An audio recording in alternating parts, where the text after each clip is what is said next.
Hello guys, how are you? We start our lecture today. My name is Professor Aftab Khan, and we discussed so many things before regarding economics. And in the continuation of those lectures, we discussed today the branch of macroeconomics principles. So our chapter name is Macroeconomics Principles.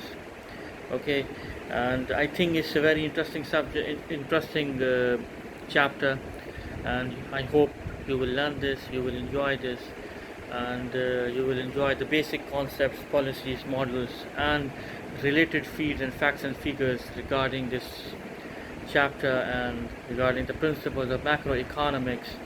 And I hope you will learn this. So we start our lecture today regarding macroeconomics.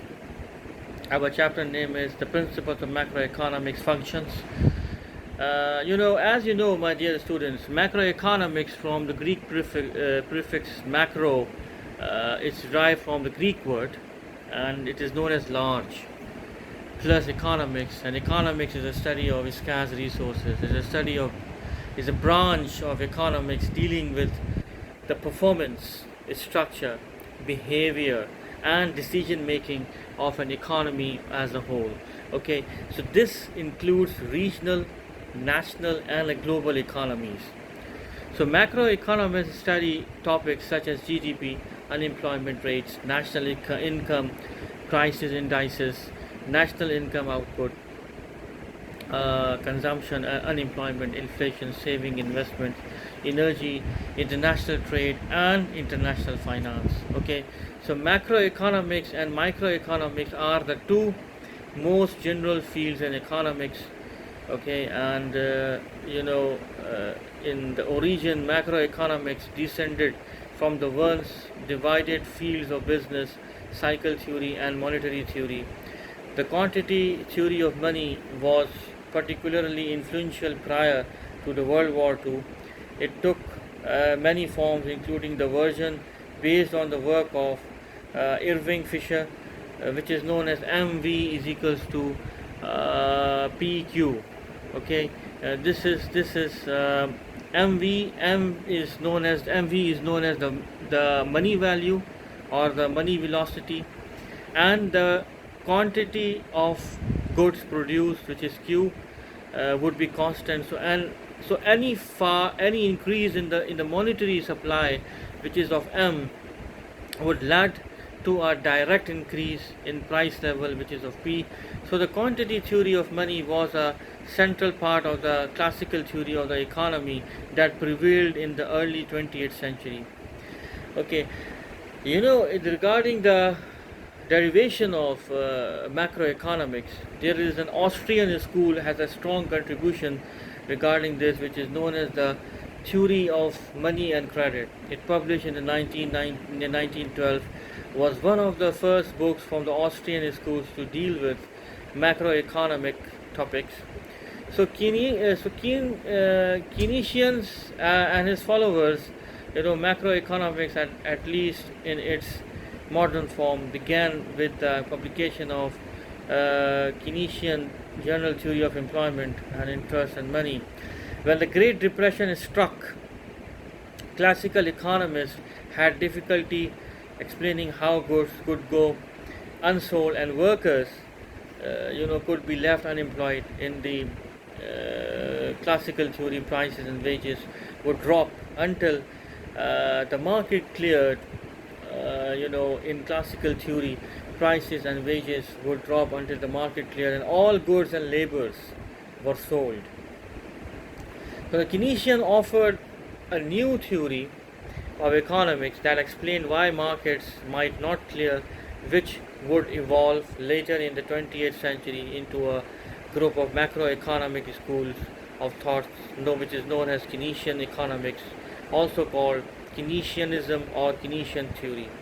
In Keynes theory, the quantity theory broke down because people and businesses tend to hold on to their cash in tow, economic times, a phenomena he described in terms of liquidity preferences.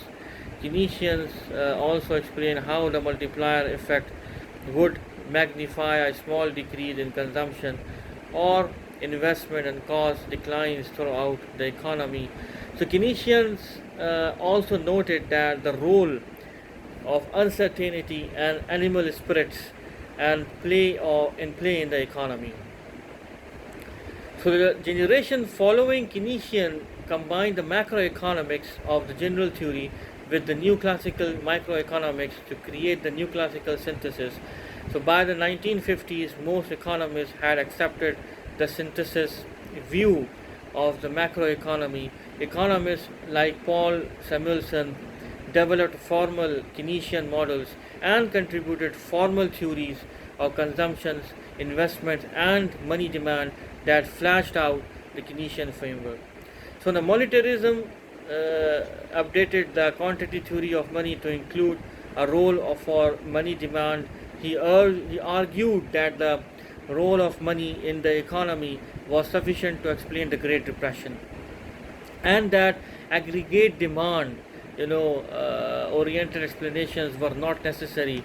So Friedman, who was an economist, also argued that the monetary policy was doubled the government's ability to fine tune. This is the fine tune basically is an economic term. It means that the economy with monetary policy, he generally favored a policy to study growth with in money supply instead of frequent interventions. Okay, so Friedman also challenged the Phillips curve relationship between inflation and unemployment. So Friedman and Edmund Phelps, who was not a monetarist, proposed an augmented version of the Phillips curve that excluded the possibility of a stable long-term trade-off between inflation and unemployment.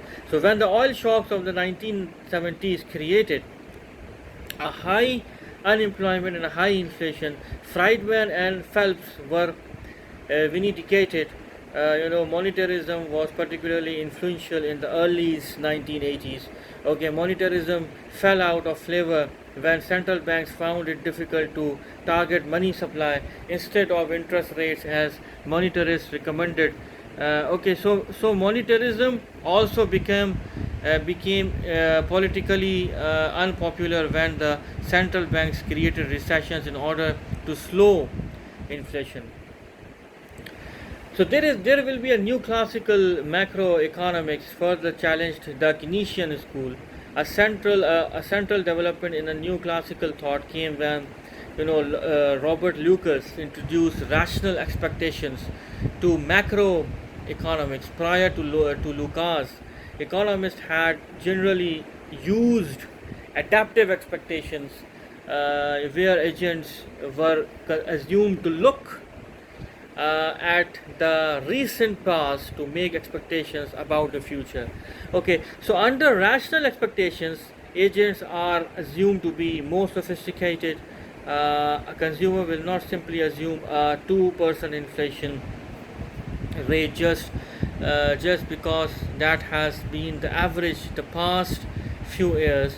They will look at current monetary policy and economic conditions to make an informed forecast. When new classical economists, introduced rational expectations into their models, they showed that monetary policy could only have a limited impact. Lucas has made an influential critiques of Keynesian empirical models. He argued that forecasting models based on empirical relations would keep producing the same predictions even as the underlying model generating the data changed. He advocated models based on the fundamental economic theory that would in principle be structurally accurate as economies changes. Following Lucas critics, new classical theories models of macroeconomics, which is known as the RBC models, were created by combining of fundamental equations from the new classical microeconomics. So in order to generate macroeconomics fluctuations, my dear students, RBC models explains recessions, and unemployment with changes in technology instead of changes in the market for goods and money. So the critics of RBC models argue that money clearly plays an important role in the economy, and the ideas that technological regress means technologically downwardness, can explain recent recessions in implausible.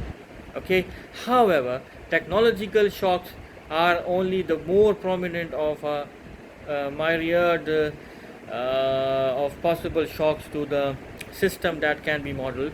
Despite questions about the theory behind RBC model, they have clearly been influential in economic methodology and vice versa. So the new Keynesian economics responded to the new classical school by adopting rational expectations and focusing on developing micro-founded models that are immune to the Lucas critiques. Stanley Fischer, who was an economist of Austria, he made produced an early work in the areas by showing that monetary policy could be effective even in models with rational expectations when contrast looked in wages for workers.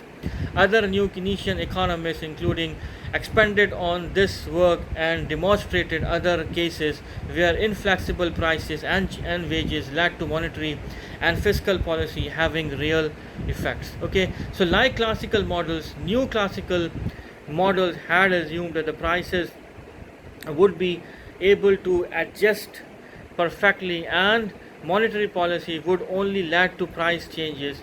So the new Keynesian models investigated sources of sticky prices and wages due to imperfect competitions, which would not adjust, allowing monetary policy to impact quantities instead of prices. Okay, so by the late 1990s, economists had reached a rough consensus.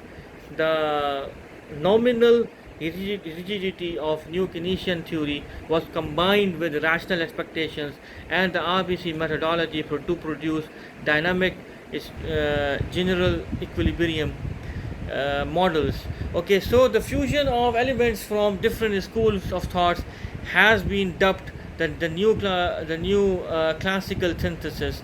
These models are now used by many central banks and are a core part of the contemporary and macroeconomics. So the new Keynesian economics, which developed partly in response to new classical economics, strives to provide microeconomic foundations to the new Keynesian economics by showing how imperfect markets can justify demand management.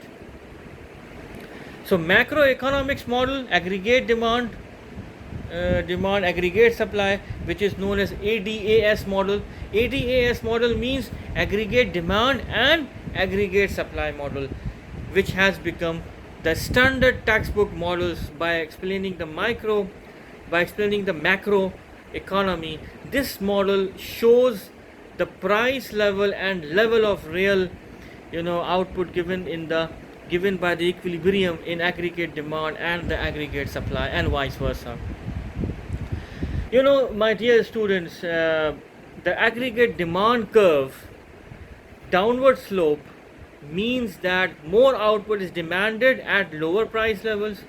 So the downward slope is the result of three effects. Okay, the Pigou, which is known as the real balance effect, which states that as real price falls, real wealth increases, resulting in higher consumer demand of goods. The Keynesian or interest rate effect, which states that as price falls, the demand of money decreases, which causes interest rates to decline and borrowing for investment and consumption to increase, and the net export effect, which states that as prices rise, domestic goods become comparatively more expensive to foreign consumers and vice versa, leading to a decline in the exports, etc.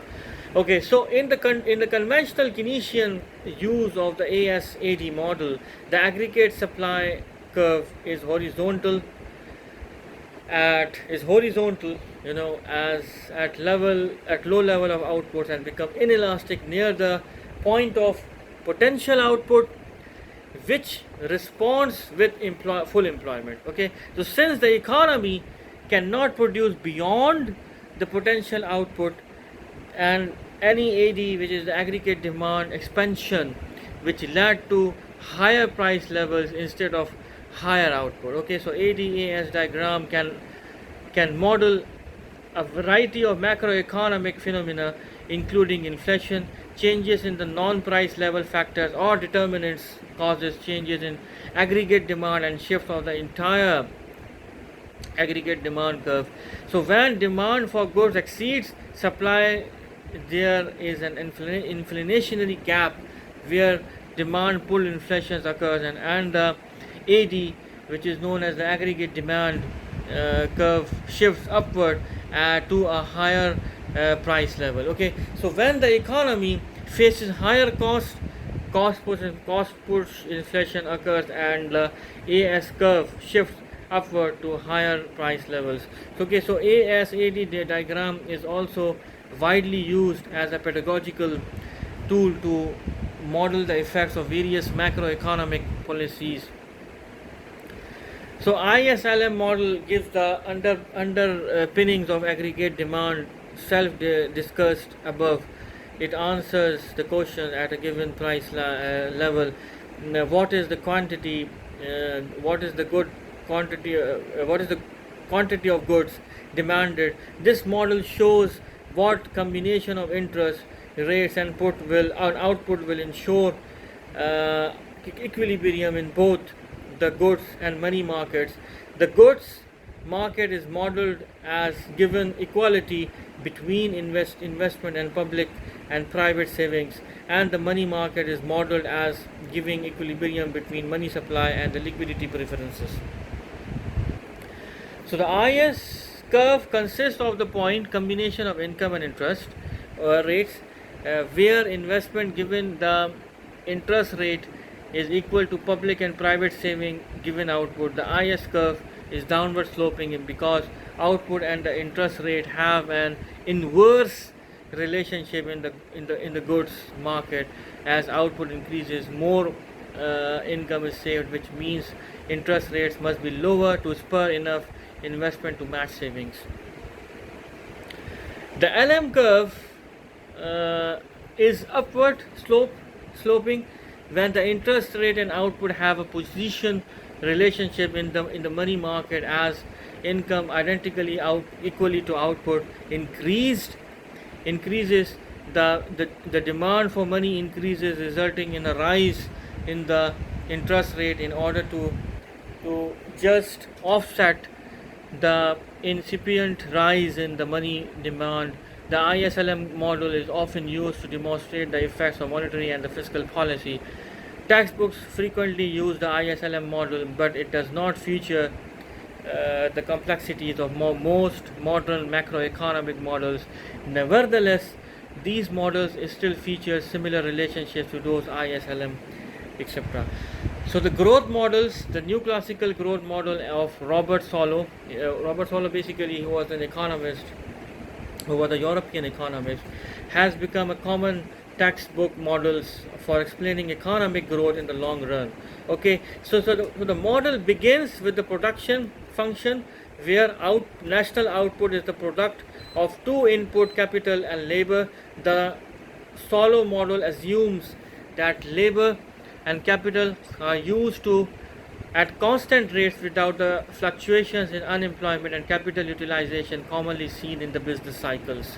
Okay, so as increases in output or economic growth can only occur because of an increase in the capital stock, a larger population, or a technological advancements that led to higher productivity, which is the total factor of production. Okay, so an increase in the saving rates leads to a temporary increase as the economy creates more capital, which adds to output. So however, eventually the depreciation rate will limit the expansion of capital. Okay, and saving will be used up by replacing depreciated capital, and no saving will remain to pay for an additional expansion in capital. So the Solow model suggests that economic growth in terms of output per capita demands solely or on technological advances that enhance productivity. So in the 1980s and the 1990s, indigenous growth theory arose to challenge new classical growth theory. This group of models explains economic growth uh, other through other factors such as increasing returns to scale for capital and learning by doing that are indigenously determined instead of the exogenous technological improvement used to explain growth in the Solos model. Okay, so the basic macroeconomic concepts. Macroeconomic encompasses a variety of concepts and variables, but there are three central topics of macroeconomic research. Macroeconomic theories usually relate the phenomena of output, unemployment, and inflation. Output of macroeconomic theory. These topics are also important to all economic agents, including workers, consumers, and producers. So the output and income, national output is the total output of everything a country produces in a given period of time. Everything that is produced and sold generates an equal amount of income. The total output of the economy is measured GDP per person. The output and income are usually considered equivalent, and the two terms are often used interchangeably. Output changes into the income. So the output can be measured, or it can be viewed from the produced for the production side and measured as the total value of the final goods and services, or the sum of the value added in the economy, and vice versa. So macroeconomic output is usually measured by the gross domestic product, which is known as the GDP, or one of the national accounts. So the economists generally interest in the long run increases in output study economic growth, advances in technology, accumulation of machinery and other capital, and better education and human capital are all factors that led to increase economic output over time. So, however, output does not always increases consistently over time. Business cycles can cause short-term drops in the output called recessions. Uh, Economists look for macroeconomic policies that prevent economies from slipping into recessions, and that led to faster long-term growth. Okay, so these are the things which we're going to discuss in this chapter, which are the principles of macroeconomics, strategies and principles, rules and regulations. Okay, so my dear students, this is the end of this chapter. This is week number 13, and after this week we will have only 1 week left, which is known as week number 14. After week number 14, the week number 15 will be our final exam. Okay, because of the coronavirus COVID-19, as you know, this semester is online and there will be no final exam. Our final exam will be based on the assignments which I already given it to you in your cyber YSU website. Okay, so I have a request to you that please give me your assignments on time, and so I will evaluate it and I will give you the gradings. And ignore this message, those students who already submitted me their assignments. So there will be no midterm exam and there will be no final exam. The final exam will be replaced on your assignments, and your midterm exam will also be replaced on your assignments. So those students who already submitted me the assignment number 1 and 2, I already given you the full grading of midterm. It's no need to worry, it's no need to confuse, and it's no need to confuse about the final exam. Very simple. You will not do anything. You only do your assignments, your online assignments, which I already submitted to you. You have to submit it to me. I will evaluate it and I will give you the gradings accordingly. Okay, so your assignment number 3 and 4 will be based on your final exam. Okay, and so please ignore this message who already submitted me their assignments, but please submit me. It is for those students who have not submitted me yet, so please submit it to me accordingly. And if you want to know anything from me, you can make a comment on my cyber YSU website.